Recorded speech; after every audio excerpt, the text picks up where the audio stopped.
All right. 7 Deadly Sins. We last left off with the party collecting kind of themselves together and escaping the labyrinth. Isaac made quite the deal to untether Ruby's soul to the spider goddess Lolth, and also resurrected her.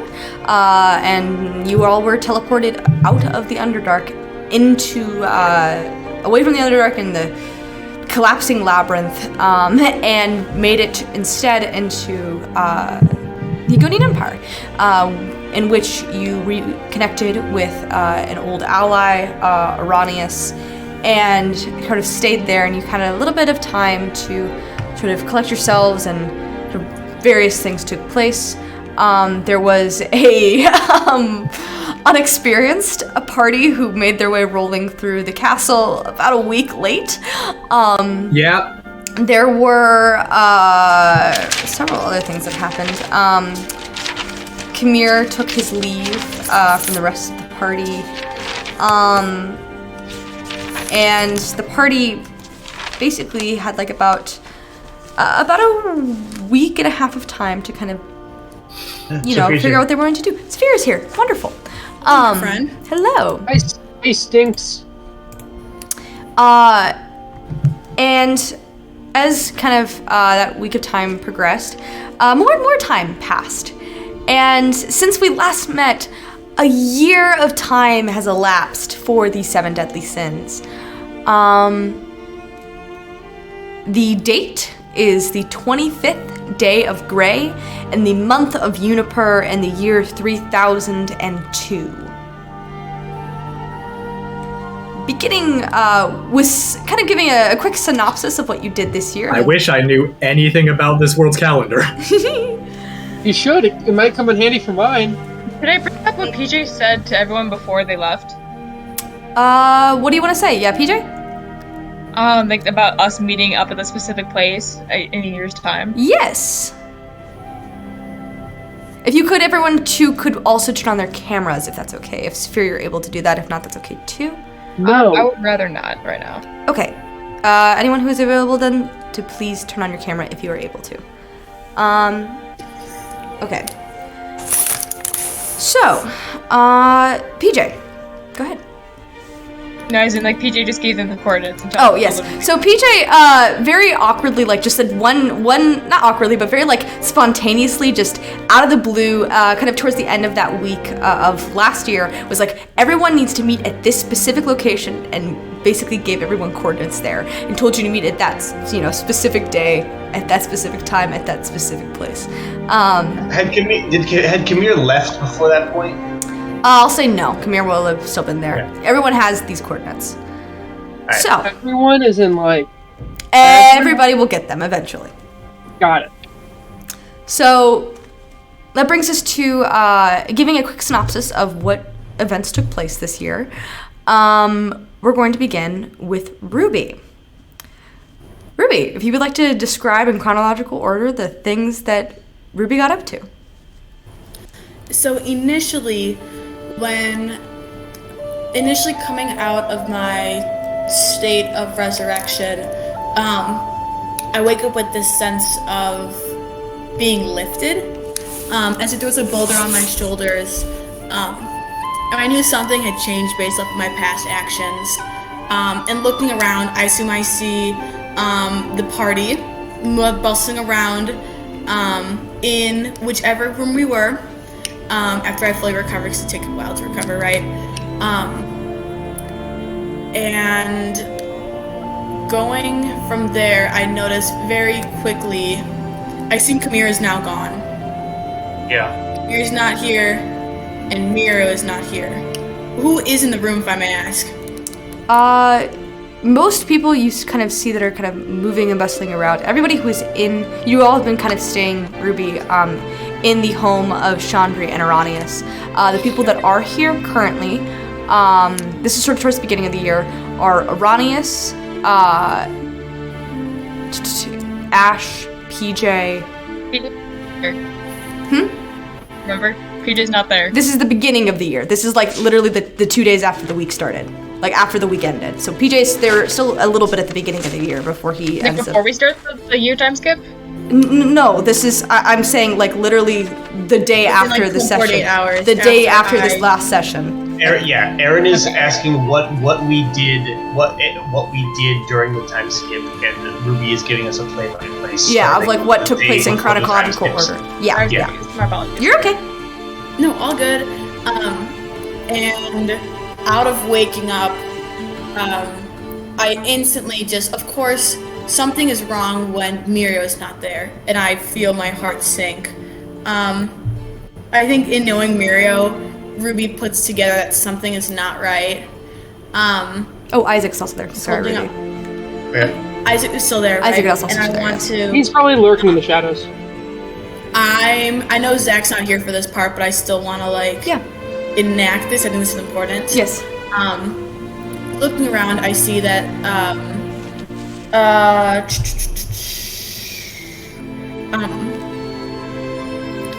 look around and see everyone, and I'm just taken aback.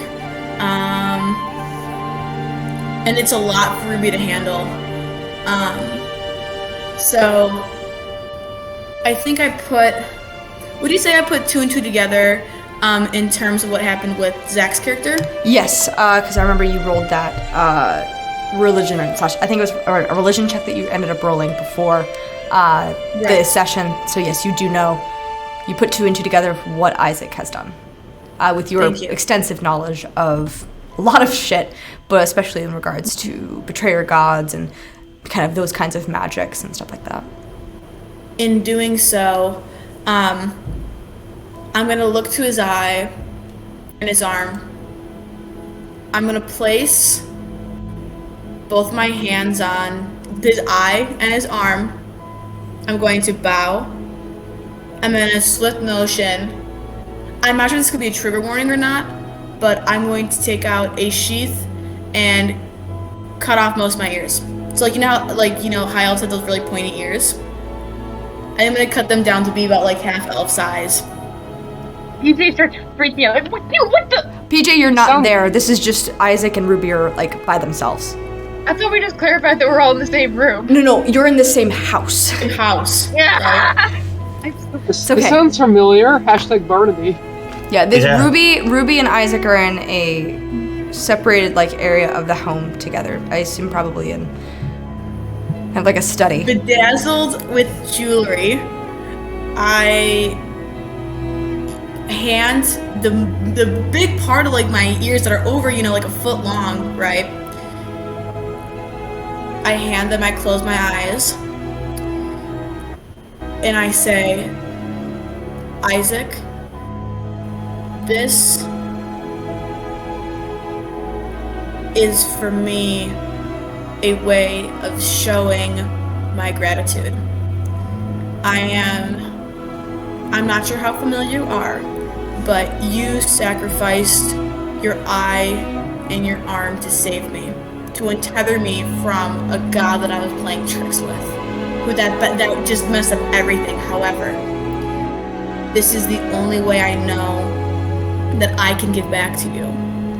It's by stepping away from my people who have done so much wrong and who have hurt you so much.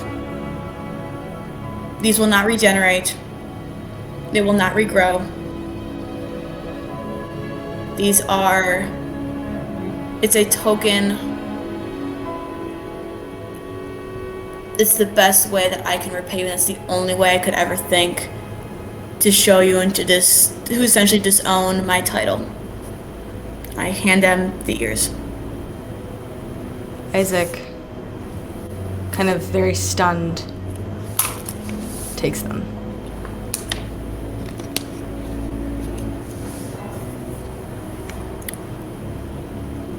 I am now going to figure out what the fuck happened, and I will see you in the future. My best wishes, that you stay safe, happy, and healthy, and we will reconnect shortly. And I nod, and I want to misty step away for the effect. And you just see, like, as you misty step away, you see Isaac mouth, what the fuck? And Ruby, that is a jump into kind of a look at your year. What else happens over this time period, this time span? I want to say that, PJ, did you come with Ashielra and I to the astral plane? He did, yeah. PJ did. And Ash, you did too, correct? Yes, I would have. Okay. We journeyed throughout the astral plane for about 6 months, was it, right? We said About 6 half months? a year, yeah. Scouring for Mirio, scouring for his stuff. I assume we were unable to find his stuff and You all found nothing. And at this point, I think at the end of the 6 months, as we're truly, going through our last trip through the astral plane, I sit down with Ash and PJ and I say, after truly coming to the conclusion after extensive search that over the whole astral plane that Mirio is no longer with us, I need to take time to reconnect with my roots to the Fae. I messed up so much more than I think you guys may know in terms of my previous actions, and I need to rekindle what little fire I have left inside me to that connection of who I think I am, minus the whole, your things, right? I will be in the Feywild if you need me. Come find me. I will meet you back. I'll find you guys in due time. I think with that, then Ruby just heads off to the Feywild. All right. Ruby, you spend the remainder of your time reconnecting with the Fae and reconnecting with the prophecies that sit there, and reinvigorating that little spark of madness that you felt you had lost. And upon returning from that extensive journey, kind of reaching that enlightenment and learning from that, you return to the material plane with a new sense of chaotic vigor and passion for the world around you. You see things through a new eye. I would even say, to a certain extent, Ruby has the real world equivalent of having done a really transformative acid trip. And this is what she comes back with. This is the knowledge that she comes back returning with. And Ruby, having kind of done all that, would you say that that's sort of the end of your... I'd say so. I think that's for the end. I do want to say though, after that 1 year time jump, you see a new sense of calmness, yet craze with Ruby. Not severe, but enough to say, it's a new aura, right? That's just positive and bohemian, but also a little bit more mad than before. Just let's put it that way. That's pretty accurate, right? Chaos seems to erupt everywhere you go, and there even are some physical ramifications of this. Flowers are just a little bit more saturated than is natural around you. Tea seems to taste just a tiny bit sweeter than it really should. Seemingly sometimes pots break when you're around, or you kind of struggle to wear anything of iron because it tends to burn you. But you are finding alignment with that chaotic nature. And there's physical ramifications because of that. Oh, and for what it's worth, Ruby does have a little bit of a different, she's not totally different, but her eyes seems to sparkle just a little bit brighter. Her, hair seems to kind of move a little bit differently. Just things move unnaturally with her. But not in a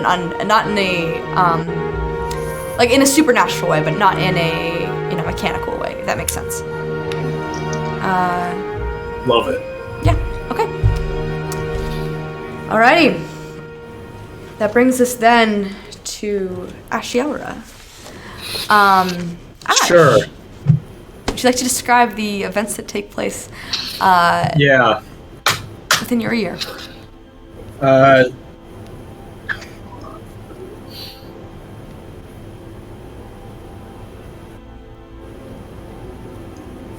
I think the major events could kind of be summed up in half a year.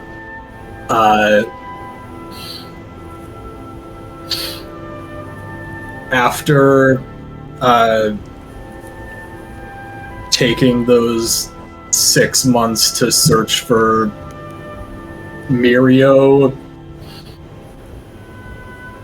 more so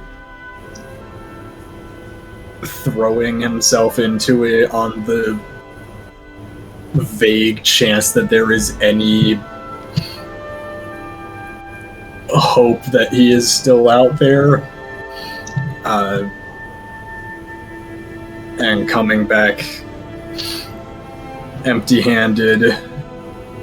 I think Ash returns to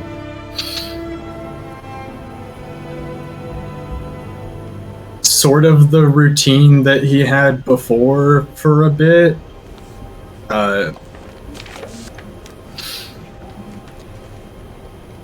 Ash. Of meditating at his ancestors' shrine thing that he has for his comrades. Setting up a little totem to the side dedicated to Mirio, and sort of incorporating that into it as another fallen friend. And is just kind of stuck in that for almost like a good month. Ash, as you continue to sort of fall back into an old routine, you can't help but be filled with a sense of things being very stagnant. You feel like you're not really making any progress, and you're frankly, though you knew it was kind of a lost hope going into it, you're losing Mirio has definitely impacted you. Especially within your relationship to the gods, as he was literally a blessed and chosen of one of the major deities, and still he is not, seemingly protected by the season that the gods have no care, and Ash is continuing to want nothing to do with them. And as you can kind of continue on this, you find yourself falling into an uneasy and sort of restless sleep. Nightmares have been plaguing you for the past month since you have returned from the astral plane, and the horrors of which you have faced are... And there's actually an interesting thing. I don't think Ash actually has normal dreams. No. Like, I only have dreams when it's like a vision from when it was a vision from Didor, or when some deity is contacting Which me. is why these dreams are scaring you. Yeah. Because every nightmare that you have had, they have been recurring and have been every night since you've returned from the astral plane. You see images of grotesque, almost like spider-like people with like, kind of like being consumed and eaten alive, and they seem to be the guardians that you saw down, in the Underdark. You see visions of what seems to be grotesque looking, almost like lioness dragon beings, similar to those of the gremlins that Alastasia had created, and you can see them devouring each other. You see a child crying, as you see that two of this kid's parents were killed by the Underdark creatures that escaped. And the reason that each of these visions and each of these dreams scare you is because you know for certain, almost for certain, that these things are happening in places around the world, and they are being placed within your psyche to fucking terrify you. And you know that they're being placed there intentionally. Some nights are better than others. Some nights where you feel like you end up actually like wearing the helm to bed and the dreams are not as invasive, but other nights it seems to do nothing. I think after like a week of the helm not actually, like, he had stopped wearing the helm 24/7 before, and then the nightmares started and he put it back on, and I think after a week of it not really doing anything, just decides to just deal with it. And as the month continues, 1 month goes by, 2 months go by, 3 months go by with these nightmares just compounding on top of one another, becoming more and more violent and distressed and god fucking awful, where it culminates with the worst of these visions being you can see a gaunt looking young furball boy who you can see is constantly being just having every bit of life force taken from him and then reinvigorated. It almost seems like he is drowning and then being revived and then drowning again, and it is sickening, and it is this eternal cycle of suffering and undeath that just disgusts you as you see it happens to a child. A boy maybe younger, a little younger than PJ. And as you can see, this continues to happen, and, clawing for life, attempting to hold on to breath only to have it snuffed from him and then forcibly placed back within his tiny, tiny body. You see wrap around the vision of this swimming pool of this boy who's pressed up against seemingly this pool of dark, dark water that seems to ruminate with blood upon its surface like paint. Except he just seems to press himself up against as if he is trapped under the surface, almost under glass. And you can see, almost pacing in front of it, seems to be a crimson drake. You can see its bones sort of showing across in a toothy maw along the side that just seems to snarl and almost look at you through the dream. You recognize this drake. The avatar of Grimm. And I believe you would also recognize the young boy if you would roll an insight check for me to see if you are able to put 2 and 2 together.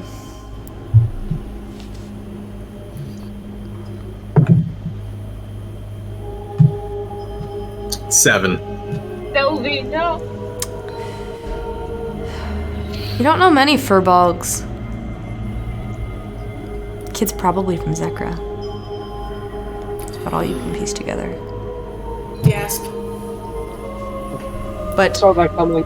you see the avatar of Grimm, her talons scraping across the surface of this water like glass. I have been waiting for you, Ashia.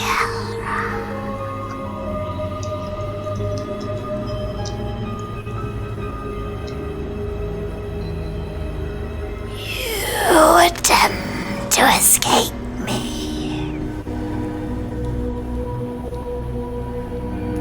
through fickle gadgets and man-made tools.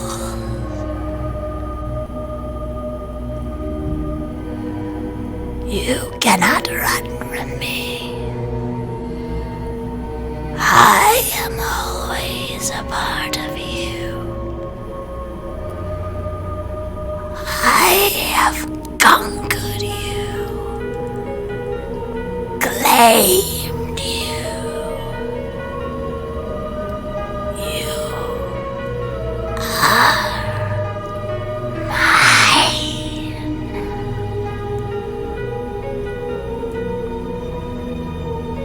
And as these last words ring out, you feel yourself wake up, and a cold sweat bolt upright.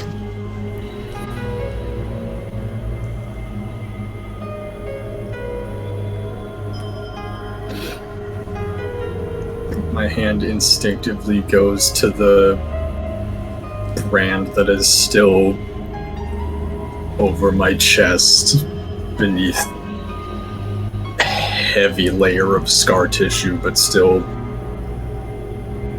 visible despite it. It seems to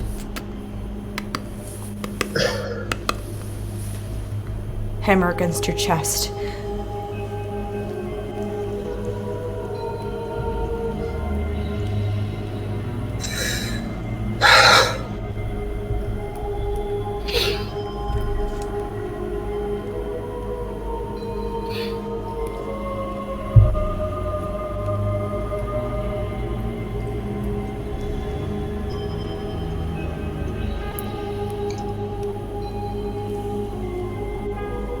Three months of this, and that's the worst of it.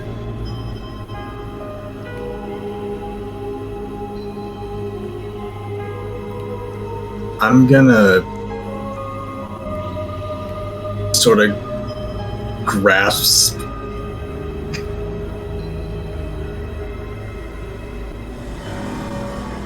journalist diffuse a bit of the dungeon, grasp my pec a little bit tighter. Firmly grasp it in your hand. Feel and sort of almost focusing on that brand like a holy symbol, and I'm gonna reach back out to the blood bearer. Then make me yours. Try.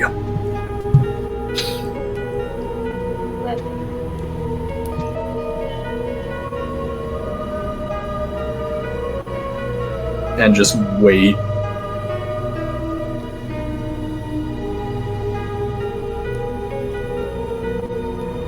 And as these words ring out,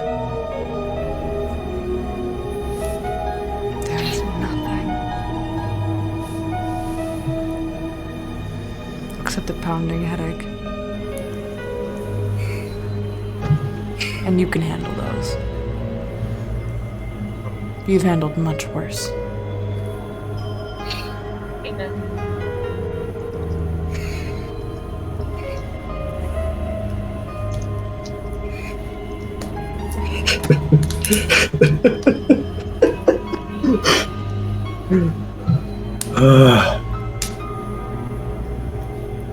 And here I thought you were supposed to be a god.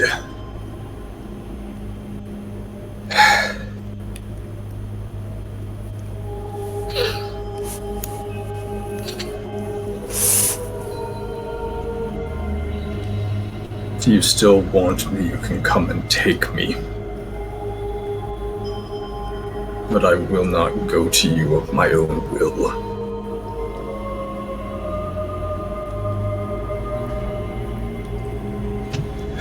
And I don't think I'm gonna sleep for the rest of that night.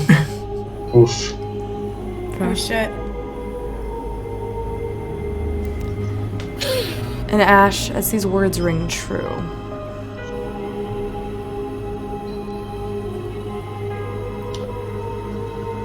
the nightmares seem to cease. What else takes place during this year?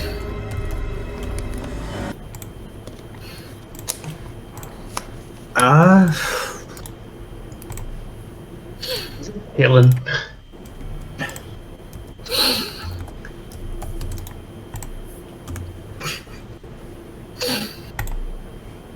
I think after that and sort of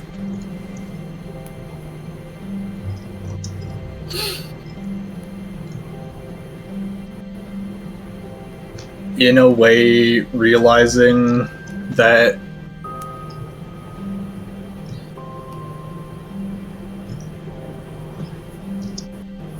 the brand does not mean that she still has any connection to him.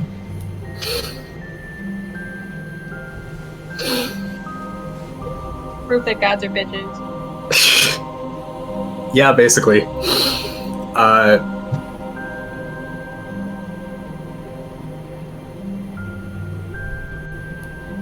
think a few days later,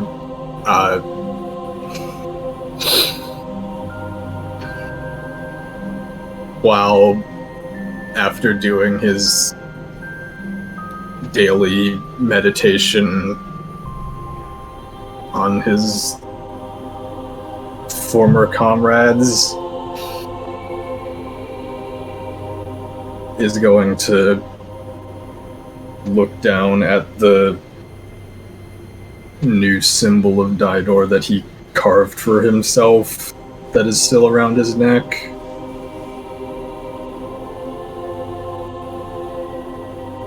Take it off, set it on the shrine in front of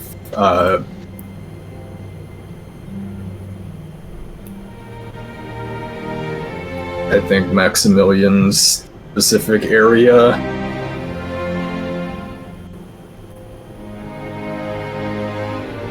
And just leave it there.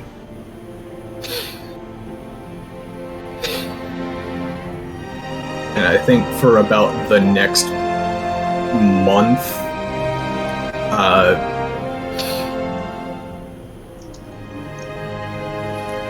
is just completely disconnected from any form of divinity and sort of loses his paladin stuff a bit, not having any sort of deity to channel it through, and just works on, I think there have been other paladins in the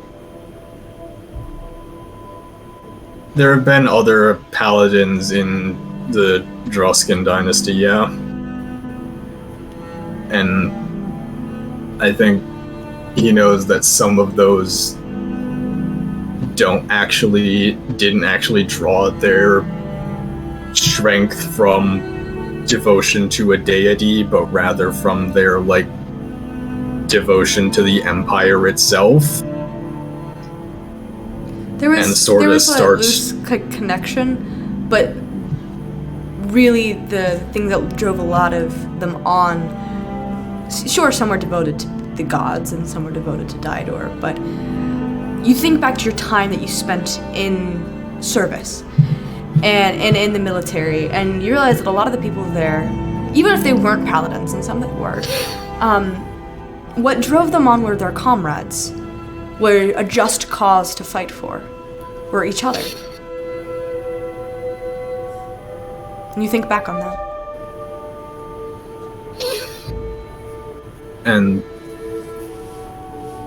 slowly begins turning what was just a way of remembering his past after it was taken from him into a genuine connection to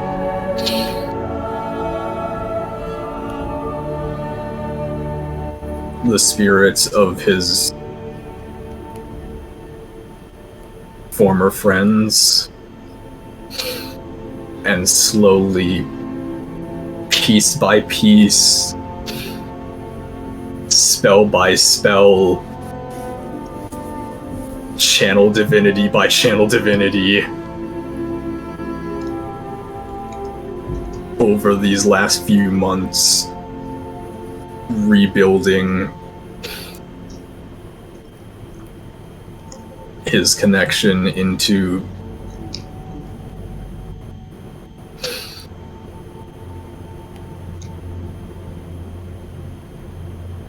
something of the same level as what he had before. Hey guys, I'm be heading out. Thank you guys all for everything. We love you. I'll watch through. Bye. Love you guys. Ash, you find that this connection that you've made is not just equal to the power that you had previously, but is stronger, deeper, more fundamental than anything that you have ever fought for or believed in.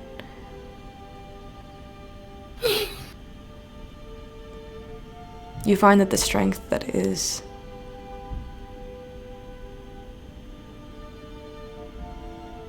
developed over this time is like fighting to keep someone's memory alive. And with each time you invoke their name, their memory, you are reminded how, though they are dead, they live on.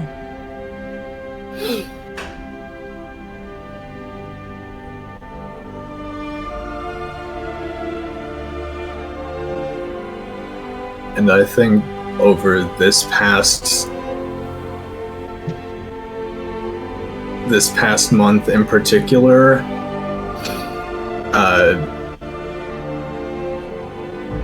with this new oath sort of reestablished, and I think even after this time, those nightmares still fresh in his head.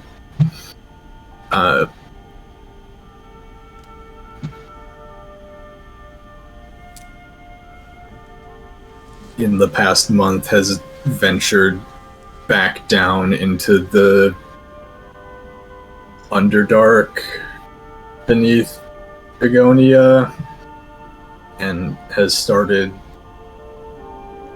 actively hunting down the last of the Grimspawn that escaped the Labyrinth's collapse. And fight them you do. And just scour any remnants of Grimm's presence from the area. In fighting a lot of them, you do learn a fair bit about their nature. If you wouldn't mind for me, go ahead and roll a nature check for me as you continue to slay these things and sort of just eradicate them from within the bounds of the Egonian Empire. A. Actually a good roll. 15 total. Good. Okay, you do pick it up then.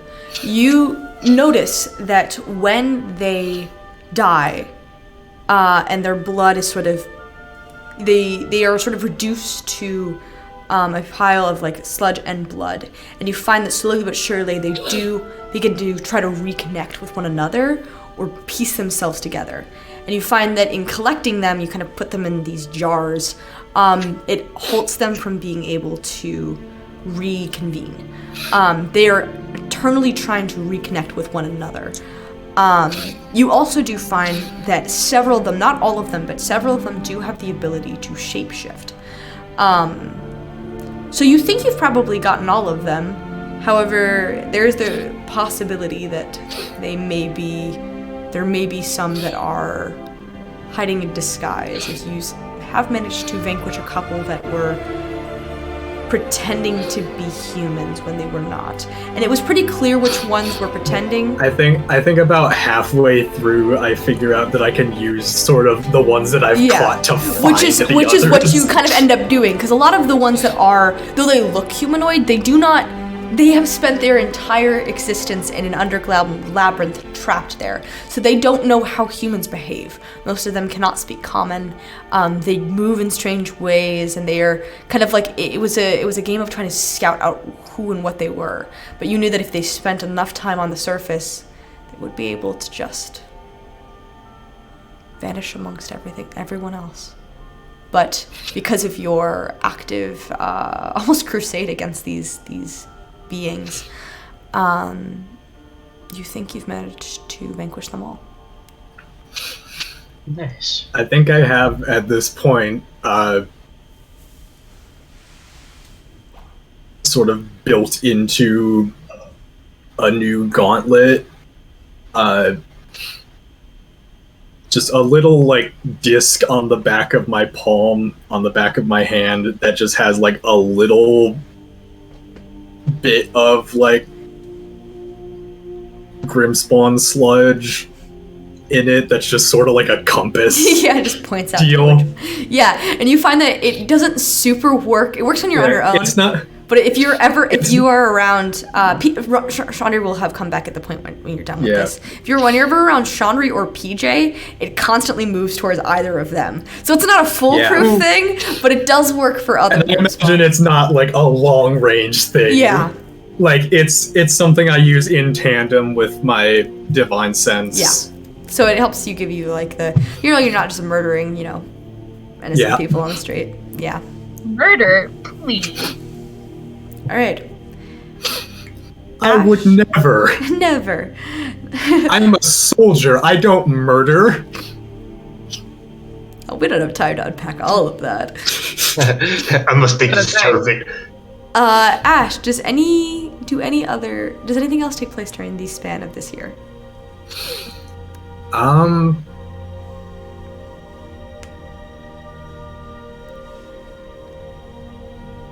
think prior to venturing back into the Underdark,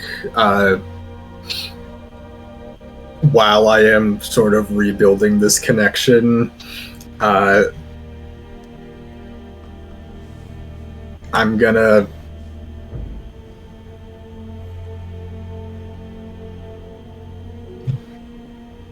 oh geez, it would just be PJ, wouldn't it? Is the only member of like the original sins that's still in Agonia at this point. And you haven't spent like much time like figuring out where they are in Agonia, because they're always oot in a boot. Accurate. At some point, other members of the Sins do return. Kamir eventually. Oh. You'll see though. Yeah, I will come. I'm not gone. So if you would like to wait until another member I think before you'd like to take that, feel free to cut it at any point. If Kamir or Ruby shows back up, I think I would wait to ask them, because I don't know. A, PJ just kind of disappeared on me, and B, I don't really know how confident I am in requesting this of a child. Yep. So if at any point when we continue going down, just feel free at any point to cut in when you would like to with that, because I know what you're talking about. Other than that, is there anything else? That's the major beats, I think. Alrighty, that brings us to I had a whole monologue and everything, and she kicked me out of the dream. Cece. Yeah. You eventually make it through with a teleportation circle. return with Chandri to the Egonian Empire. It is you and Chandri. And as you are teleported here, it is so fucking cold. What the fuck? You are freezing. And you look at Chandra, who's wearing, like, you know, a traditional Akanian attire, which is, you know, very, like, you know, not like it's like meant for desert climate. She's not wearing linens. Yeah, she's wearing, like, yeah. And you look at Chandra and you're like, how the fuck are you not freezing your ass off? As the two of you sort of land in the kind of hall of teleportation circles into the central district of the Egonian Empire, Chandri kind of begins to kind of make her way away with you like leading behind, and she stops herself for a second, turns around to look at you. Alright, this is going to be rather confusing for you. I need you... more confusing than coming around about 5,000 years later after the fall of my civilization. Right, so... even for people who were born within the last 100 years, the Egonian Empire is still a bit of a shock for those coming from, say, Milo or Ironhelm. Places that are well established here. So, I'm going to warn you now that there are a lot of things here that might shock you, that might freak you out. And you know that strange tongue that that most people have conversing in? That was Akanian. You have basic roots in Akanian, and we've been practicing with your common. But everyone speaks that here. Fascinating. That you will see several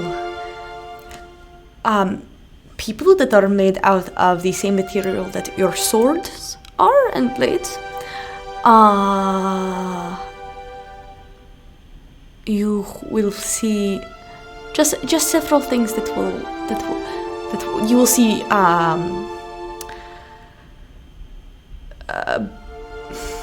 things that are not birds but do fly. Just a small child might pull a gun on you. And you will find throughout the entirety of Egonia that there are little swords that are like water barrels that if a button is pressed on them, fire will come out of them. Do not be at the end of the barrel. Mm-hmm. There is a lot that is going to shock you, and there are several men who we are going to be seeing. Joy. One of these individuals is my husband, so I ask that you do not berate him too terribly. Waiting. You will also meet several other individuals who have my full confidence and trust, and I ask that you do not... They are not threats to you. Trust you. Do you have any questions before we leave the hall? Right. Hey, quickly send a mental image of just to Drax, since our telepathy is still up. I just kind of quickly send Drax is not here. Oh, I know, but the telepathy. Oh, okay. I have my telepathic link that can go across any distance. Oh, okay. I just sent him a message, like send him a picture, let him know we got here safely. Nice. That's all. You received no. Mental You received no. postcard. Sneak. You also see that Chandra's about to open the door. One more thing. It is about to get a lot colder. Oh. What is the average temperature in Agonia? It's fairly cold. It is kind of like Montreal? yeah, it's sort of like Canada. Above or below freezing? Above freezing. It's sort of like around 30, 40 degrees Fahrenheit, kind of almost all year. It gets a little bit warmer in the summer, but not too much. It generally tends to stay pretty cold. Lovely. Balmy. All right. Here we go. You both exit out of the hall, and Cece, you are freezing, but also fucking shocked. You are in an you could be on an entirely new planet. You see buildings that are bigger than pyramids that stack across one another. You see, people that are fighting with brightly colored lights. You see, people having stars that are beating in their chests. Like there are strange metal people that walk around. I quietly absorb everything. But your mind is a little. It's overwhelmed, but she's hungrily eating up all this new information, trying to document it as fast as possible. And eventually, kind of leading you through the city, Chandri takes you back to the main stronghold, and you both enter into the home of Chandri and Iranius. Chandri and Iranius have a very nice, sweet reunion. So does Chandri. Is very quickly looking for PJ. But she kind of sits everybody down who is here. Kamir still has not returned yet, so that would just be Ash, PJ, and Isaac. And Iranius, and goes, everyone, I have someone I would like to introduce you to. This is, if you would be so kind to introduce yourself. Of course. I take a kind of a deep sweeping bow. And Jeremy, if you would also like to describe your character. Before you stands kind of like a tall for a woman, an Aaron and a half tall woman who has kind of raven black chocolate brown skin and a bunch of gold bands across her with a sun disc crown. She has a bunch of linens in blue and gold, and she holds in her hands a crooked flail. In modern appearances, she looks like an Egyptian priestess, an ancient Egyptian priestess. She also has brown eyes, and my name is Kaisar Dasta. And I believe in your tongue it is known as Zargoza, but for now you may call me Cece. You also notice that as she's talking, she speaks, her common is not great, and she speaks with a very thick accent. It is vaguely Iconian, but it also has some sort of root that you've never kind of heard before. What race is she? Human. She's human. Sorry, I forgot to mention that. She's human. Okay. And you all are? She looks poignantly at Jay, very interested. Not in a bad way, she just kind of tilts. Where in the timeline is she meeting us? It's about a little 2/3 of the way through the year.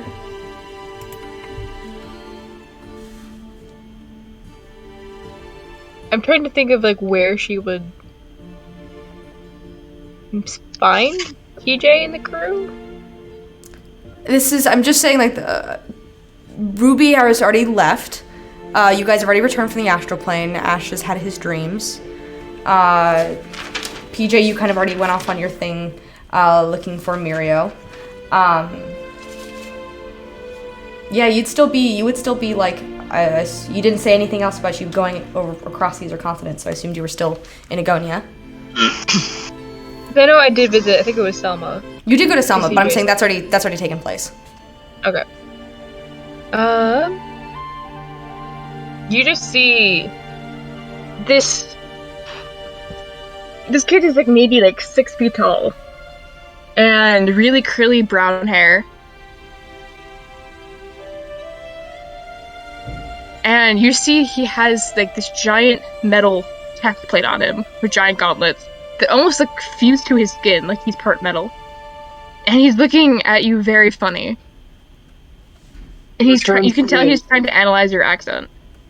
She's like currently flicking up and down your body, reading you like a book, like PJ, trying to analyze. If you would like to try to pick apart the accent, go ahead and roll an intelligence check for me.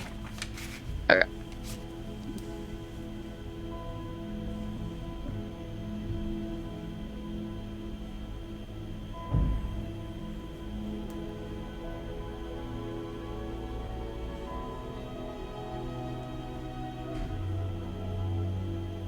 My connection was interrupted. Nice. That's a really good roll. 2. Hi, Zach. 22. 22. PJ, you recognize, you're kind of like listening to the accent, and you're like, that's strange. You see that it is intermixed with Iconian, but it's only like a slight influence. You recognize that it is like a lot of the the way that's being pronounced is that her original tongue probably was Celestial or some kind of variant of Celestial that had those roots based in it. Big Celestial.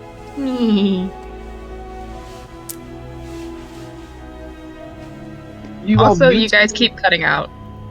I think it's just your internet. Yeah, it's my mom's house for you.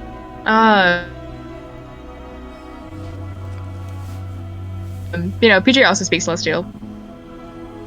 How old is she? She looks like she's mid-30s. You say looks like it's a deception kind of thing. She looks like she's mid-30s. Can PJ try to like evaluate her in terms of like physical prowess, potentially arcane prowess? Sure, roll an insight check. I'll say this. You'll get like physical prowess, probably not arcane prowess. Maybe you might pick up that she's like a caster. 16. Yeah. 16. What does a 16 get, PJ? So, she looks like she. Well, does PJ know a lot or a little about Akani and stuff? A lot, a fair bit, not a ton. Okay. Enough. If you say it, I'll say whether PJ knows it or not. Okay. I was just saying, if she wears the robes of a priest, you know that from hanging out with Miria, she looks like she's a priestess, and she has the Ankh symbol on her around her neck, which is an ancient the god of yeah. Yeah. She kind of radiates a magical aura. It seems different than any of the other ones you've seen recently. I think the last time you probably would have felt an aura similar was in Sylvia. Although, once again, very different aura. Same type of activity. She seems magical in nature, and she seems very... Even though she doesn't seem super muscular, she seems well-built and live, and definitely not weak. Not someone you can just walk over. A very strong, independent woman. And she holds herself with a very regal... Yeah. She holds herself with a very regal nature. Okay. So I'm gonna send a picture to the Seven Deadly Sins of what she kind of looks like. Similar. PJ speaks to her in Celestial, but you can see that as he's speaking, he's motioning with his hands. I'm not sure if she's familiar with sign language or any form of sign language. Yeah. Okay. So he's speaking to her in Celestial, and he essentially says, "Your robes remind me of someone, and your aura is very familiar." She's kind of taken aback, like she doesn't know how to answer. Pleasure to meet you. She says back in Celestial. And the others, she says, this is all in Celestial now. The others, are they mute, or are they just incompetent? In terms of my team, or just the people here? He waves towards Ash and Isaac. Let's just say it's been a very long year. I understand that much. She speaks again in her broken tongue. So, what are your names? Chandri said she has full faith in you. PJ, And PG starts to walk away, but as he walks away, he's like, "But my stage name is Captain Provocative." She looks like she doesn't know what that means.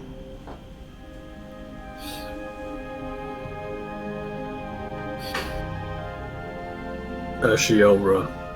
And then in Celestial, also, I'm not mute, I just don't. I choose my words carefully.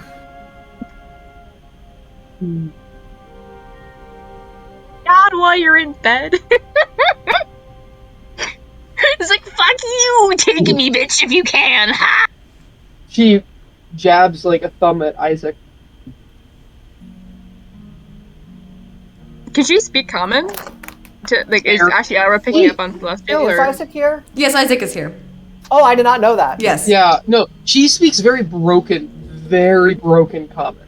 Like if like an international student learning English for the first, like in a semester, that level, like that. For the sake of this, can Isaac not be here because Sure. I have no idea what's going on? Totally good. Cool. All right. So Isaac would be doing that. I and just got then we back talk- from getting third place in the fencing tournament. My brain's gone.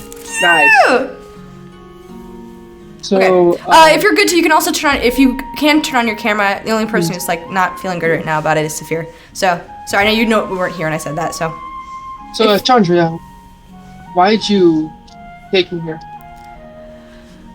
I think you're going to find the acquaintances that you will make here rather helpful.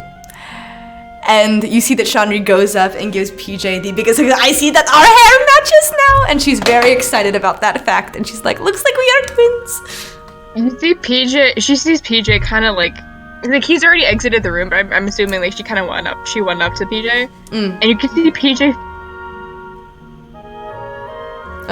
Cutting out. mildly uncomfortable at that statement. Sorry. I liked it and I wanted to let you know.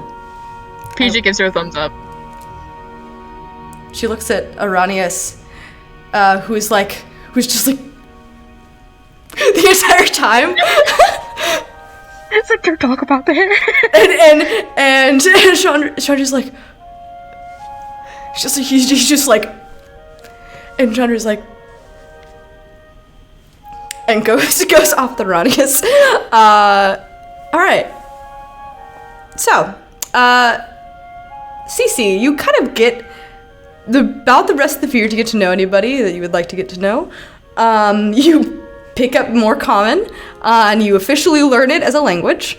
Is there anything else you'd like to do within the... I guess it's not really a year that you have. You live a little under a year. Yeah. No, that's really all. Just she just tries getting acclimated with this new time period. Alrighty. New time period, the fuck? That brings us then to Kamir, who you can see. Do you before entering into? Yeah, if you would like to describe, what happens. Well, so what do you, theoretically speaking, what do you all think, like the day that you guys are finished with the time skip? Let me ask that. I'll say this is Kamir. Would you say you're getting back here towards like the tail end of the year? Yeah. Mm-hmm. Yeah. So at this point, I will probably say. Actually, you know what? If you're getting back at the tail end, we're gonna go ahead and skip to Isaac. Then first. Yeah, I was gonna say it probably would be better to do me last. Yeah, I have Isaac saved for like second to last because. I am Oh last. no! So Isaac, the party kind of got up to some various hijinks to kind of fill you in on what happened. Kind of towards the beginning of the year, Ruby ended up coming up to you, and she recognized the deal that you made. She did some research and, rolled high enough on her religion check to basically put two and two together with what God you made a deal with, and she realized that you did it for her, to untether her soul to Lolth's. And this struck her so profoundly that upon immediately coming from healing as much as she could, that she was able to cast magic again after being resurrected, she pulled you aside, and one thing happened after another. It happened so quickly that you really just weren't able to respond, because You weren't here, but I'm telling you now so that gives us, like, I'll just say you were too stunned to really react in the moment. Ruby cut off the tips of her elven ears to half-elven size and gave you the tips of them, and then fucking Misty stepped out of nowhere and disappeared. And so you are at the beginning of the year left in a room by yourself. Go ahead and add tips of elf ears to your inventory. Okay. If you would like to react anyway, feel free. I've seen some weird shit, some grim stuff, but what the fuck? What I tell you, can I brag for a second? That was what I said. I said, what the fuck, in an English accent as your reaction. So I just want to say, I got it down. I added Zach in the chat, and Zach also said, what the fuck, in all caps. Yes!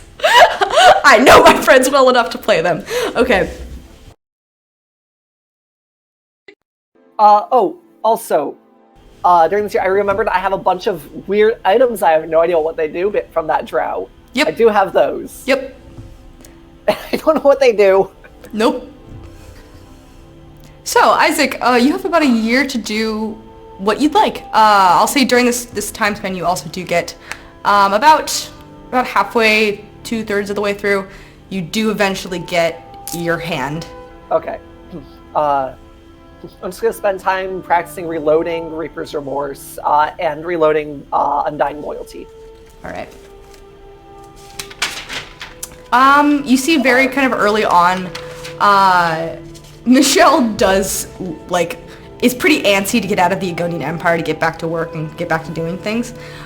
You do catch her several times snooping through Arrhenius' shit. But it's all in the nature of collecting information. Because how many times are you going to be within the homes of a world leader? So you work on, your weapons, you work on practicing with them.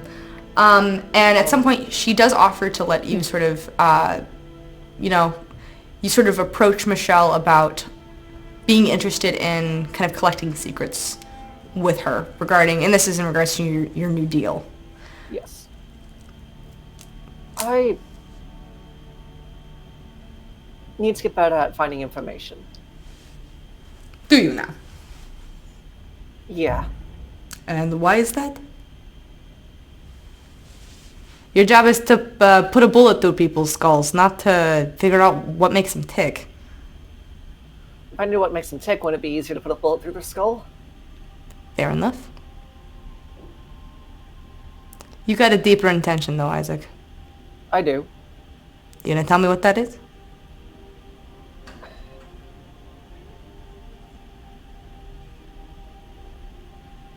Tiger Eyes is aligned with the Unyielding Death, right? Same with Ares. Yeah. The Unyielding Death also has enemies. Divine enemies. I've made a deal with one.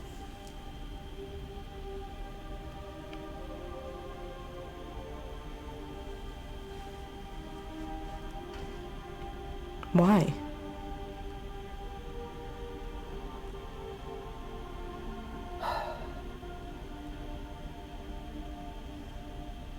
I want to beat this. I want to beat Ares. I want to beat Tiger Eyes. And I can't do it alone. I also know that overthrowing a criminal underworld, it's just not an easy task. Ambitious type. We're getting there. It's not so much just that I want to try and overthrow. I think it could be replaced with something better. Something more unified. To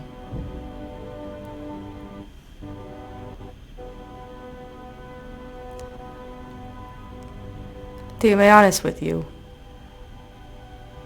since you left, the King's Court is fucked. I only joined it a little bit before you did. And I don't think either side is doing any good for the people in Panmok. What if it could all be replaced? What are you saying?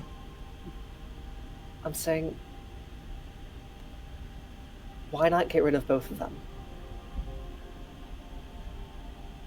I'm not saying make an organization that's out public. I'm still saying keep the secrecy, keep it behind the shadows, but at least so it's away from the eyes of those who wants to hurt the people.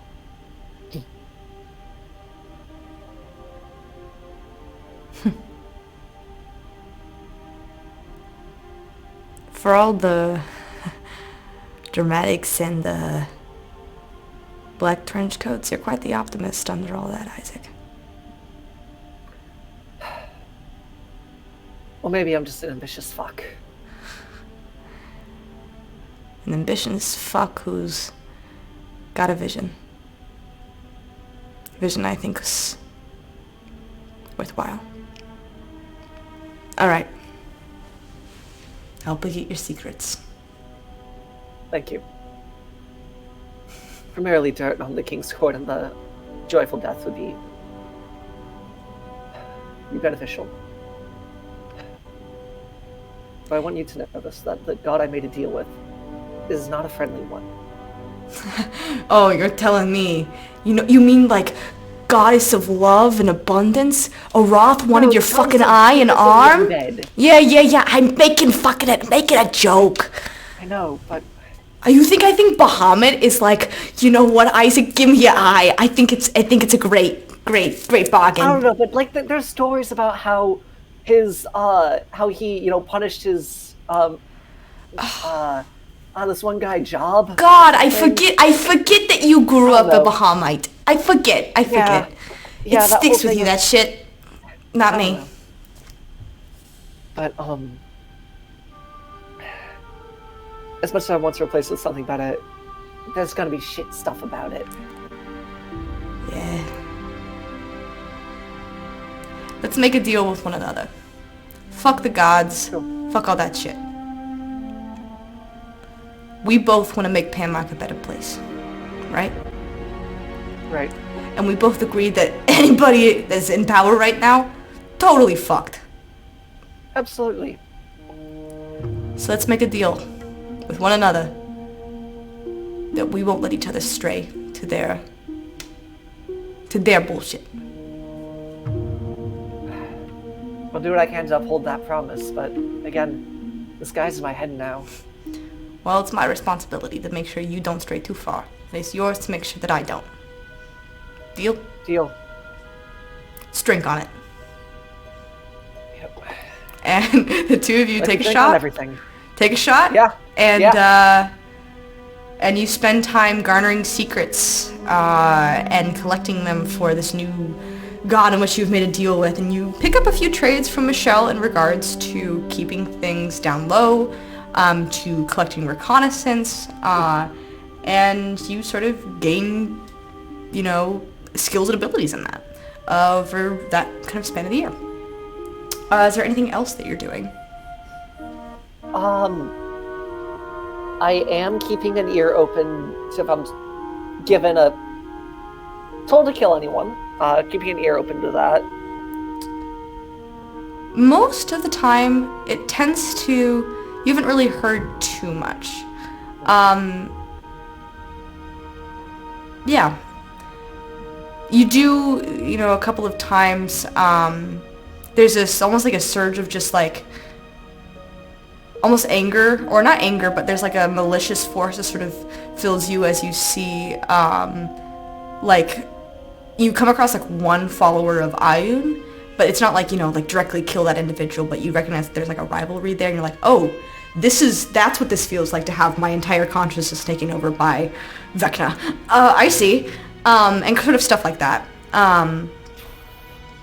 But overall, you do manage to keep despite this deal, you manage to keep your own will unconscious. Whenever I do find something noteworthy, I'm going to write down on a piece of paper, write down in my notebook, and write down a separate page, tear the page out, crumple it up, and burn it as sort of here's what I'm giving you. All right.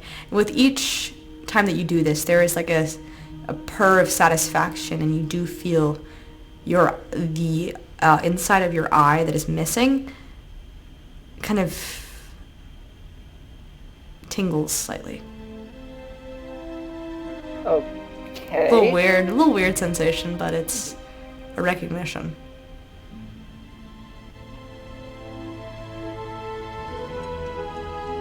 All right. Anything else? No, I think that's all. All right, Isaac. After kind of doing all that, you do eventually end up returning to the Gunyan Empire, practicing, with your new automail that is fashioned for you.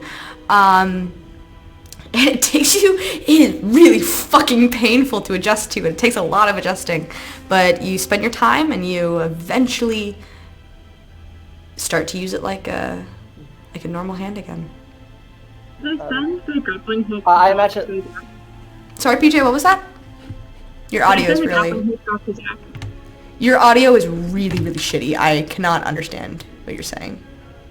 Should I send the document for the grappling hook to Zach? Please do. Thank you. Is that Sorry for having attunement? your repute. Is that something I'll have to attune to? Yes, it will be. It is it's a pretty intense magic item, so I know it takes up an attunement slot, but it's kind of, I have the free one. Okay. I imagine it looks kind of skeletal, like a skeletal hand, just for flavor. Just gonna throw a glove over that. Yeah. It was definitely fashioned. Aronius and PJ did take your aesthetics into mind when crafting it. So. All right. That brings us then to Kamir. Yes. Yeah.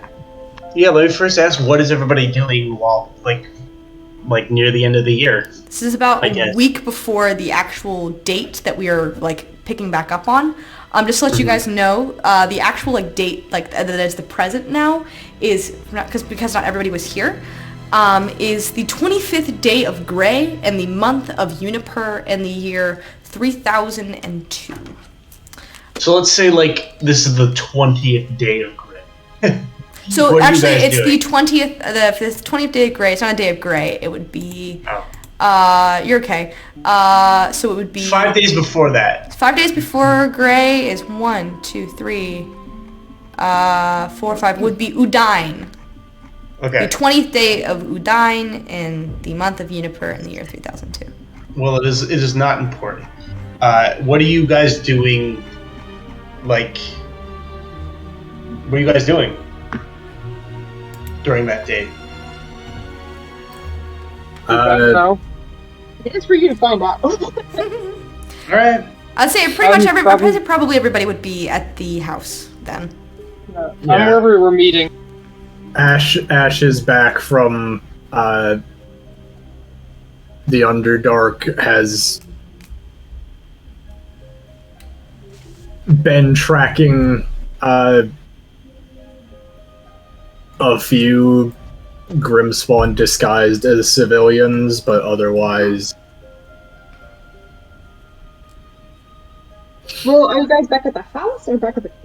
I'm gonna say everybody's back at the house because the official day at the end of the year that you have planned out, PJ, is 5 days from now. Yeah. Okay.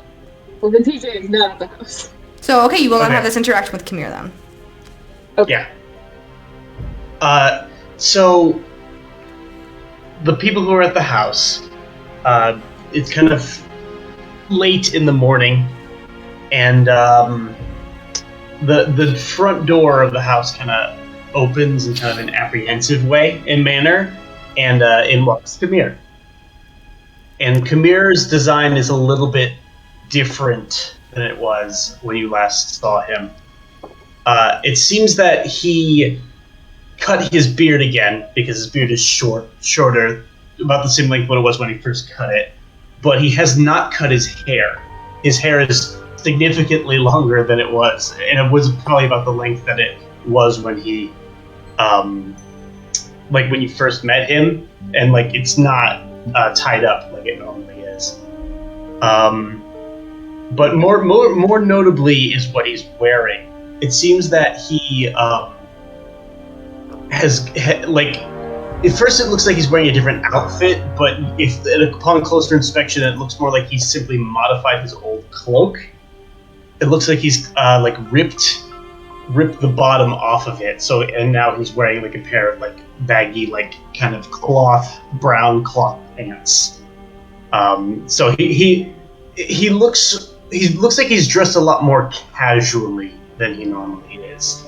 So like he basically like his top and now his top cloak, what was his cloak now looks more like kind of a longish skirt. And more notably is that because of the fact that he's done that, his stubby tail is more visible, and you can more easily see his hooves. But the greatest shock of all is that, closely followed by Khmer as he steps into the house, is a man seemingly wearing a winterish coat with a hood pulled over his face. But he's kind of grumpily. The man is kind of grumpily looking around while I'm like, hey guys, What's that? who are you? I'm sorry. What? Isaac. Hi, guys. Hi. Hello. Ash, how have you been?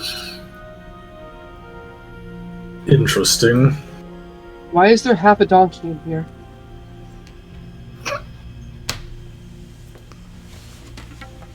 And who might you be then? I'm Kaiser Augusta. Who are you? You may call me Khmer, because that's what my friends call me. Call me wherever you want, Diddy. And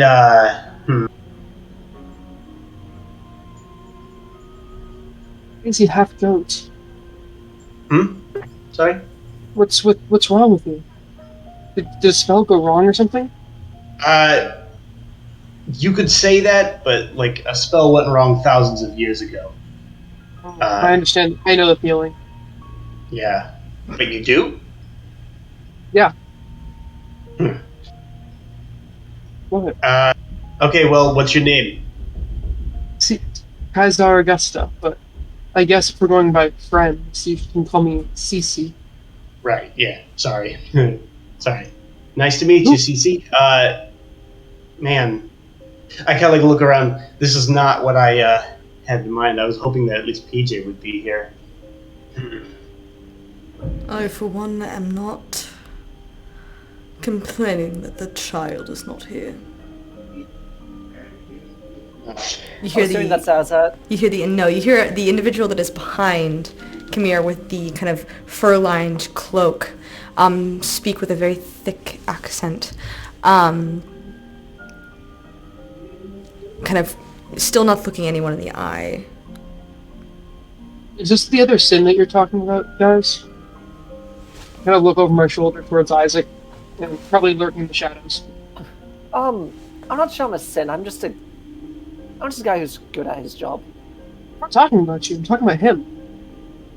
Ah. I don't know who that is either. Big half goat man? No, he knows me. He doesn't know him. Well, I'm asking you, Khmer. Are you a sin?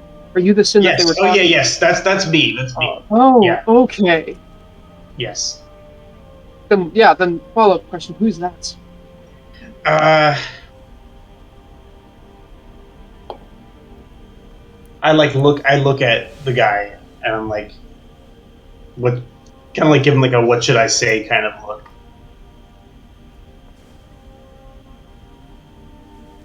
All right. But see, the problem is I kind of wanted to wait till everybody was here before I told you all, but. Cece, this is my uncle. Say hi, Uncle Cassius. Say hi, Uncle Cassius.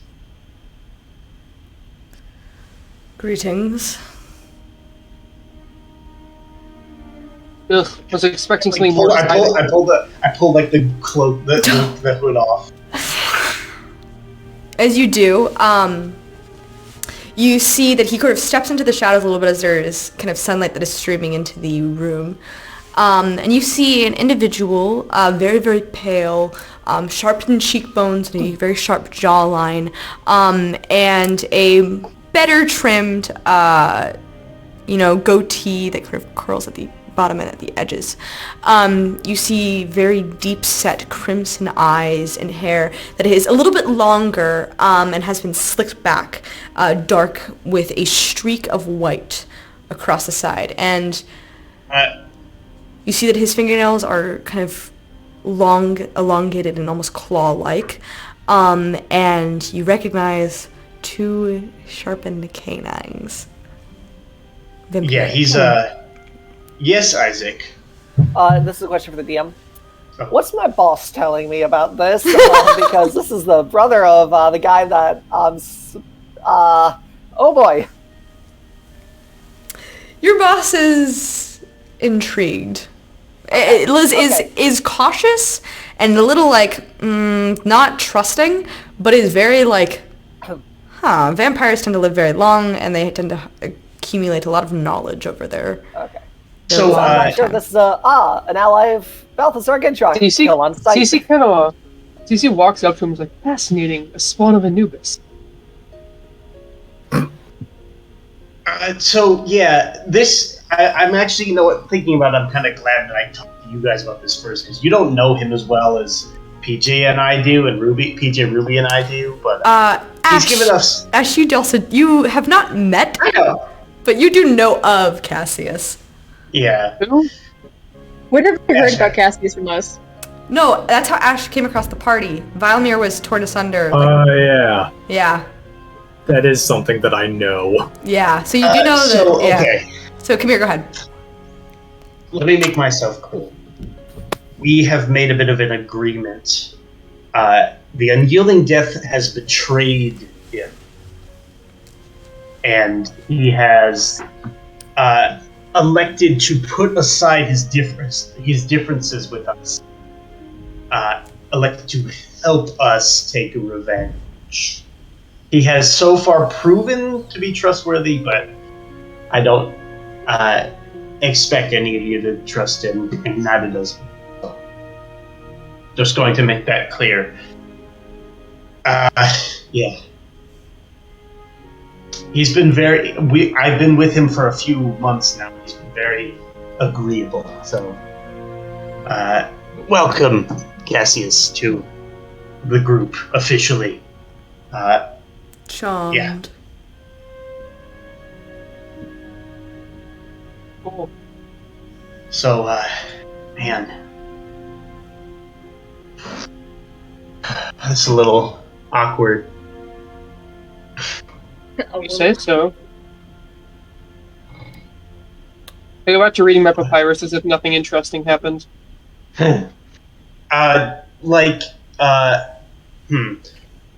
gonna go see Oranius and Shangri and explain this arrangement. I'll be right back. Over there. Don't mess with him while I'm gone, okay? I'm gonna walk off to... Okay. You go ahead and walk off to explain the situation. When you're done, there is a matter I would like to discuss with you. Yeah, what's up? When you're finished. Okay. Alright, so while that's happening, Isaac, I saw you had your hand raised. Can I see it? Try and roll an insight check. Is that really why Cassius is here? Roll insight check. You're checking. CC couldn't care less. Oh, that's a dirty 20. Cassius is hard to read, but he seems... Why else would he be here? You know, he looks thoroughly miserable to be where he's at, but... Fair enough. You know, I am thoroughly miserable to be with a member of the bourgeoisie.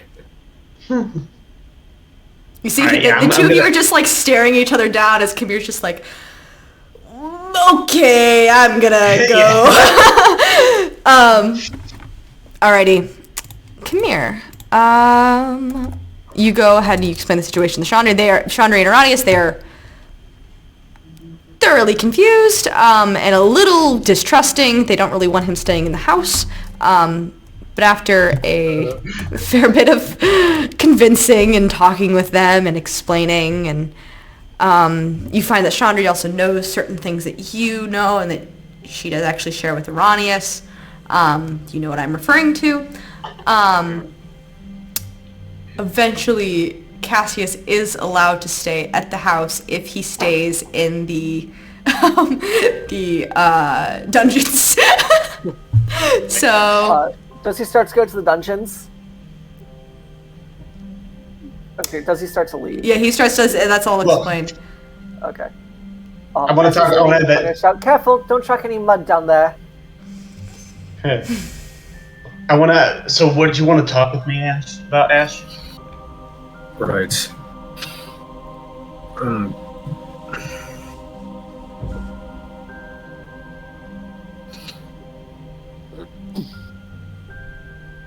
I'm aware that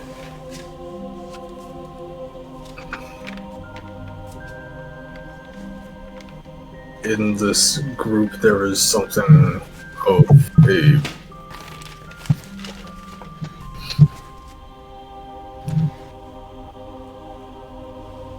ranking system. I wouldn't go that far, but go on.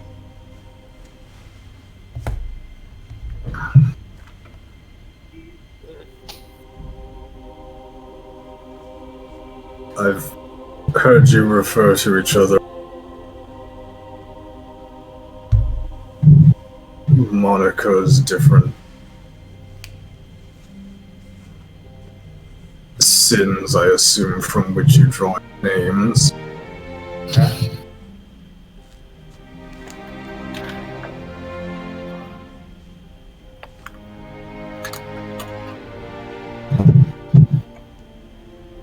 If my understanding is correct,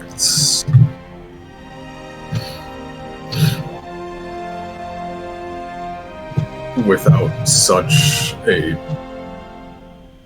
title, I am somewhat of an outsider in this group.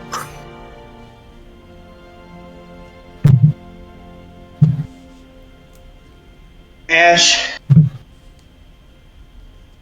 to be perfectly frank with you, the idea of the seven deadly sins was very much an idea that Mirio came up with. Everyone else, he had this kind of drive to make ourselves a bit presentable.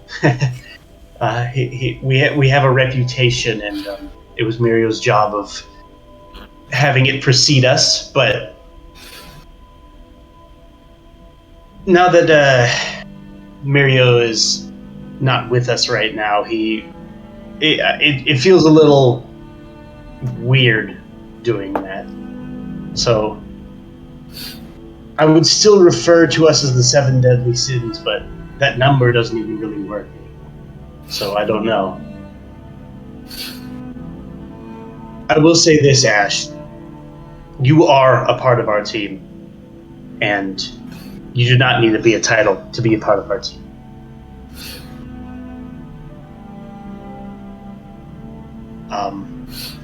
You have been welcomed by us long ago, so don't feel like you're not a part of our big family. But if you want a title, I can come up with one. But just be warned, I'm not nearly as good as Miria was. I think even then, especially then,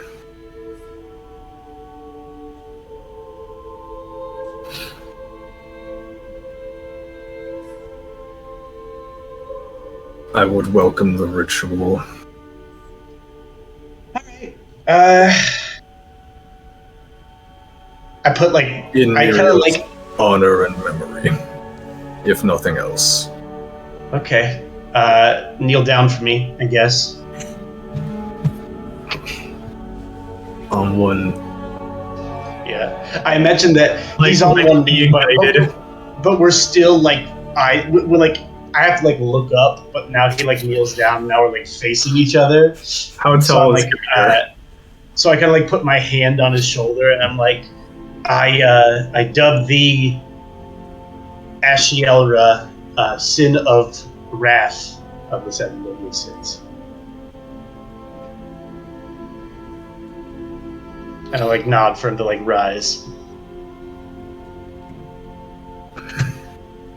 Just so you know, Isaac doesn't have one. I'm just gonna say that. I appreciate the sentiment, but Isaac doesn't have one either. So Ash chuckles at that.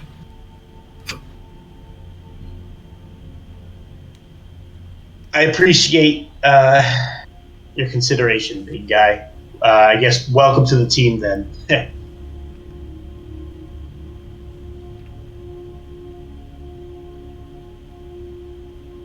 Thank you for having me along. I know our initial meeting was not under the best of circumstances. The same could be said when I joined the team. So think nothing of it, my friend. Or a third.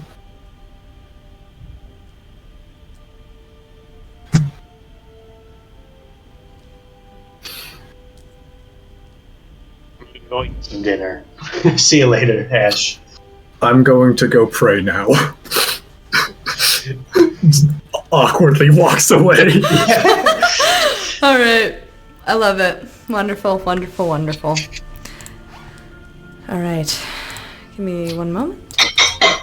Even if it leads nowhere.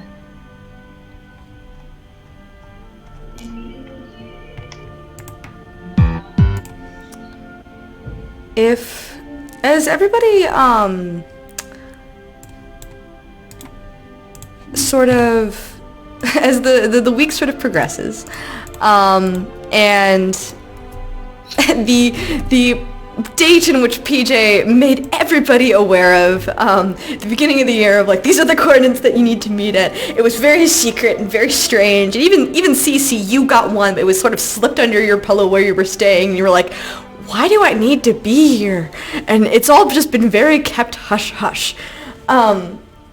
But before we get to there, and before we get to that, destined date, PJ, if you would like to describe, in chronological order, the events of your year. I'm not gonna say all of it, Okay. but essentially chronological events. First things first, we went looking for Mirio, and our results coming inconclusive. PJ took a journey to Selma, immediately disappearing from the group, disappearing from Ashiara, disappearing from Ruby, immediately going to Selma to see Jason. And after spending a day or two looking for Jason, could not find him. And after asking around, people said that he went on some sort of journey of some sort. And PJ's like, bullshit.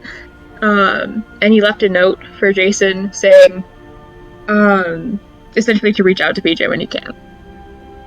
PJ came back really fucking depressed, especially after spending half of the year looking for Mirio, and realized, I should probably further distance myself from the group, get a therapist, and sort my issues out, because goddamn, do I need a therapist.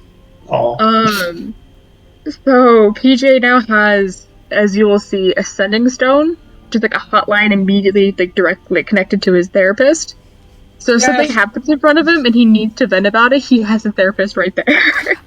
Just so you are aware, if you, PJ, would like to know who this actually is, just for flavor, if anyone wants to know, this individual is a halfling named Hypothalamus, who speaks like this and talks like this constantly, and consistently, PJ, asks you to inquire within your mind and to take deep breaths. So, y'all do begin to kind of hear PJ kind of reiterate some of and repeat the lines that Hypothalamus has acquainted PJ with to kind of help him cope when things get too difficult. So. Also, because PJ is officially 14, he's Goblet of Fire age, aka freshman, sophomore, kind of like opening sophomore and a freshman year in high school. You're old enough for Dumbledore to violently stick you. The Goblet of Fire. And basically, PJ has become a bean sprout. Homeboy's like 6 feet tall now. He's thin. And his voice is changing because he's going through puberty. So he will be voice cracking a lot more. Oh boy. Oh dear. He's gonna be voice cracking a lot more. And you guys will see that he has dyed his hair back to its original brown. Which is significant for him if you know his backstory. Yeah. And Do you have a reaction? He has since completed Aegis' grievances. The suit of armor that he's been working on. Its effects of which you'll see later. And yeah, no, you'll see the rest later. Yeah. Some other things happen, but you'll see. Do you have a particular reaction to Cassius being here? No. Yeah. PJ minor hasn't seen detail. Cassius yet. So PJ has not been at the stronghold Right, yeah. at all. Got it. So like what like is it just like me where you just walk in one day and we see you? Wait, So what? So you have not been at the stronghold at all since Kamira has returned?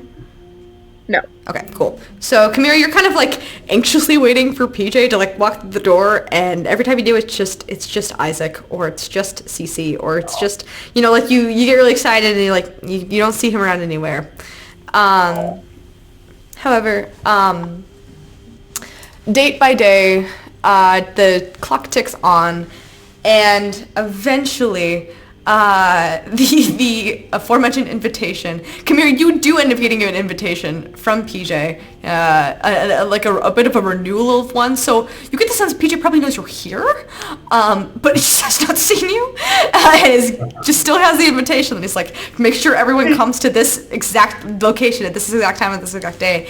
And as sort of sunset falls, Bit of glitter in the envelope. Yeah, it is eccentric and just in your face. Nice. And actually, like, it is a little bit of a singing card, like, it opens up and it's like, come to this location at this exact date, ba-da-ba-ba-da-da. And you're like, okay, I guess.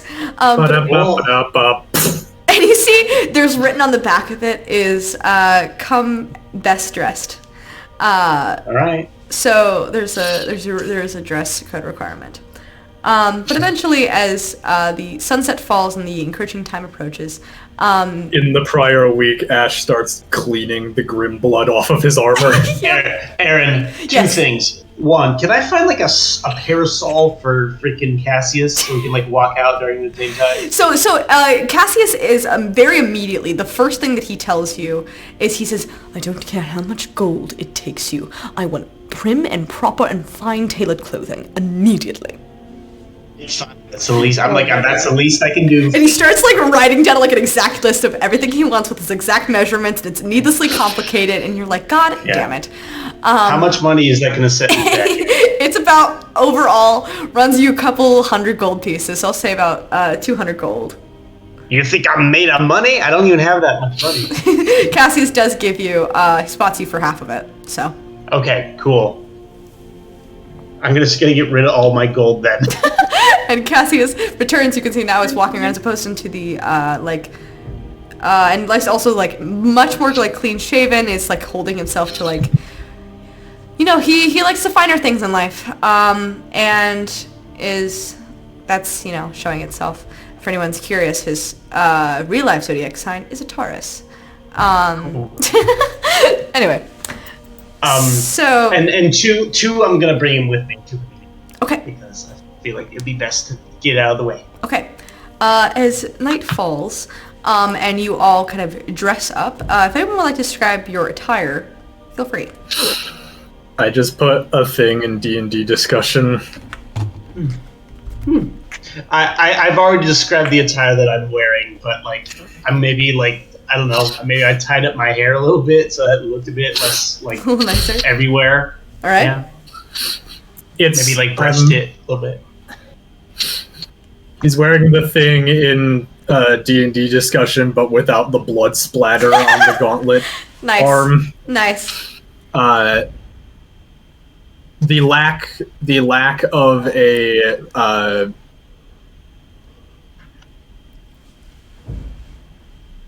I keep wanting to say tavern because I keep forgetting the actual name of it. Good. The lack of a house glaive tabard over the top is not just because I can't have that on that armor in Hero Forge. Oh. All good. He no longer has that. Alrighty. Cool. I was just wearing his usual white dress shirt with black vest that buns up to the neck. Ditching the coat for now. But he does have actually no, he does have his coat with instead of his usual hip holster, it's an underarm. Just to keep it a bit more hidden away. Awesome. Alrighty. And then Cece? Same. She doesn't really have any other clothes, so... Chandra just she's offered wearing to allow you to borrow any of her. They're like, some of it's to your taste because it's kind of Akanian, but, you know, not totally. She put some beads in her hair. She put some ivory and jade beads in her hair. Right. And she polishes her jewelry with gold. I sent a picture in the discussion of what she looks like too for anybody wanting to know. Alright. So as everyone sort of gets ready and kind of gussied up for this strange occasion, this strange invitation you've been sent out by PJ, you begin to make your way and find that the coordinates are actually just across town. And you see what seems to be a tavern. And you could swear that from like the basis of it, and as you're walking closer and closer towards it, you can hear faint, just like really pumped up, just and you can swear you can see like fluorescent like lights that are like coming from behind several doors in the tavern, and you hear like a faint, you know, like just beneath the surface, music that is playing. I absolutely will not be going. And as you both enter, you see Chandri and Aranius have also joined you, but they seem to know this tavern. And the tavern's name is kind of written in loopy writing, is the Summer's Orchid. And the two of them enter in, and this looks like a very like, they strike up a conversation with the barkeep, and you see that they speak a kind of password. And as they do, the bartender opens up and see a back door that leads downstairs, where you can see is the source of this fluorescent kind of neon light. And as you enter down, you see that like must be a ton of people are down there that they're drinking and partying and are just having a grand old time. And you can see what seems to be a drag queen who is up on stage, just absolutely just tearing up the floor.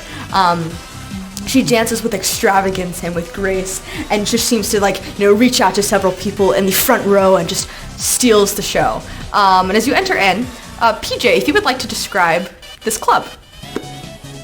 So this club is named Drag or Drop.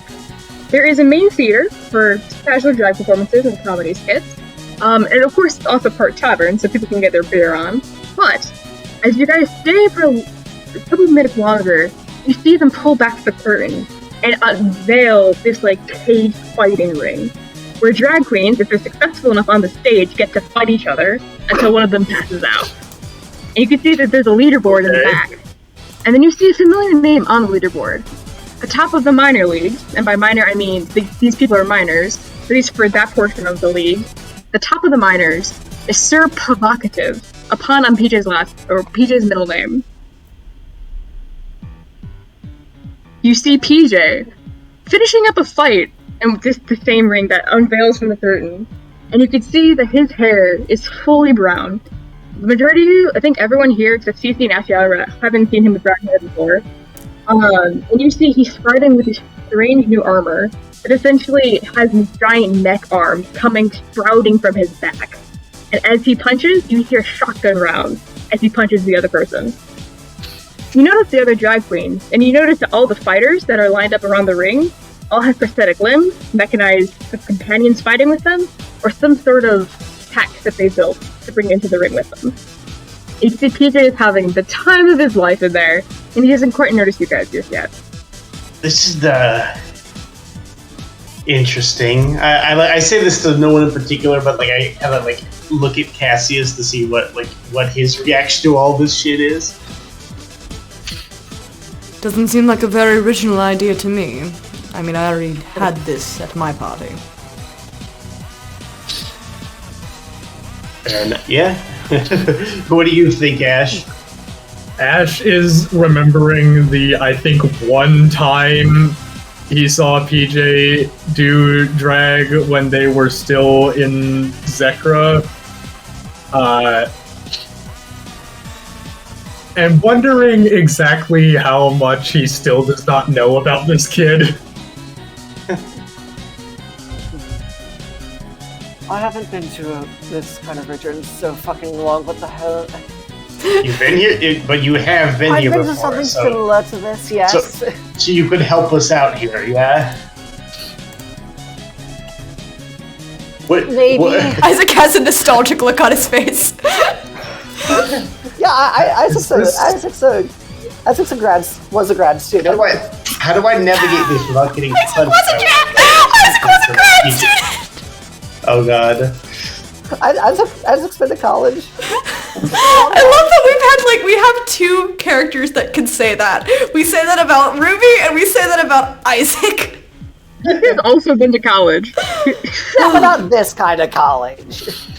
Not this part. Is this a dance? Usually that's not right. Yes. Club? Oh, That's the best way I would describe it, actually. With Isaac's experimentation, has he been to this one? No, actually, this seems to be... Okay. And like, as you're looking around, you have a pretty high passive perception. Everything seems to be, like, new. It seems that this seems to be the opening debut. What is this place? And as you say, what is this place? You hear this giant knockout thing from the ring. And you see PJ with his glowing insignia on his armor, the mask of what looks like Isaac, or something familiar from Isaac's mask that they saw when they went to Panmark, glow from his chest. And you see this cannon on PJ's shoulder open up and launch this giant moldy apple at one of the queens. And she is shot into the fence, and she's down and out. One of the announcers comes up to PJ and is like, "And we have a winner! The provocative! May they reign supreme!" And you notice that PJ now uses he, they pronoun. And PJ happily comes out of the fenced-in cage fighting arena, sees you guys and trots on over, very sweaty, and let's just say, very done up in glory. You can see he has a lot of gold makeup, smoky eyeshadow, but gold makeup and lines all around his face that almost look like they've been jobbing flips. And the symbol of Isaac's mask seems to glow down. Hey, PJ. Is he injured at all? I like your facial hair. It's shorter. It's different. Just try to do something different. I got a little bored. PJ, can I hug you, please? Is that Cass? Aren't you the suck you bitch's husband that we killed? Not anymore. For various reasons. Cassius is going to be helping us from here on. Believe me, he hasn't tried killing us yet, so we're good, I think. Do we need to cast his zone of truth? No, we've already gone over that. He's established. I personally have tested his trust, and he has succeeded. So if you want, I could read it mine. This is That's Saphir okay. asking Ben, how tall is Kamir? Kamir is about as tall as Ben is in real life. He's 5'11". PJ, knowing that he has 1 inch on Kamir, decides to use your shoulder as an armrest. You've gotten pretty damn tall, kid. PJ just kind of like smiles and just like basks in the, oh my god, I'm tall. Teenage PJ is 6 foot. Jesus Christ. So Non-giant Ash is not that tall. comprehensively. Yeah. Ash is 6'1".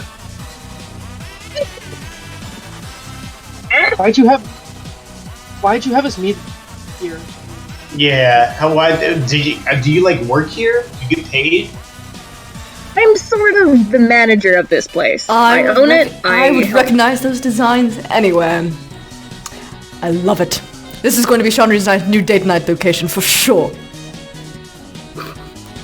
Thank you. Fabulously well done. I'm going to go get a drink with my wife. I just wanted to say, great job, PJ. You've really outdone yourself. And you see that he links arms with Chandri, and the two of them go to the bar. I'm very The impressed. bashful couple. I'm very PJ rolls impressed. his eyes, and she's like, "So I run this place. I set it up with some help.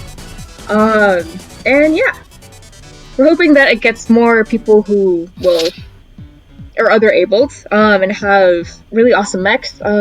We can all fight each other and be ourselves in an interesting space. And honestly, I've actually learned a lot about like tinkering and all that from these people. Cassius, you gotta give him some credit. You gotta give him some credit for that. Come on. I like the arena idea. Want me to show you how it works? No. Give it a try. Maybe next time. You would look amazing in glitter, Cassius. Your Are wife you would also threatening- agree. Or sorry, Are you- ex-wife. Oh god. Are you threatening me, Master Jedi? PJ's like teetering on the line of joking and threatening. Yeah. Yeah. Wow. Like, damn, PJ.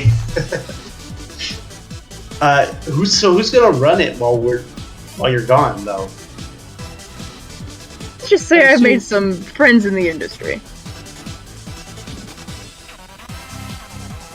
Besides, I think with all the booze, people will have this place going for a while. Fair enough. Also, we have some pretty nice spiced apple cider and spiked apple cider, if I do say so myself. But keep that on the down low. Very nice. Cool. Why'd you have Ash us yeah. is Yeah, why'd very you have out to of his meet- element. Did you want to meet us here so that you could show off your club, or is there something special you want to talk about? I mean, maybe a little bit. But more of just like a lot of our adventures have been journeying, fighting, dying, reviving, and rinse repeat. And we haven't had much time to actually relax and have fun, like ever. So why not fight when it's not to the death, or just have a drink together? You know? I'm done with that. I'm done with having a drink with DJ. I'm good with drinking. I'm not sure if fighting for me is a good idea. I'm down with a little fisticuffs. I think I might be- PJ looks at CC and just smiles. Yeah, you're gonna like this one, PJ. I can tell. I think I might be overdressed for anything other than fighting. All right. Well, I hope you guys put on a good show because I'm betting on this shit. All Or right. else I would. Never mind. Like, is PJ injured at all? Like, from that fight? No, You seems can tell that he is not really, no. yeah, no. Had little bruises here and there, but nothing of really. Okay. Got it. So, And you notice that PJ signs as he talks now. So,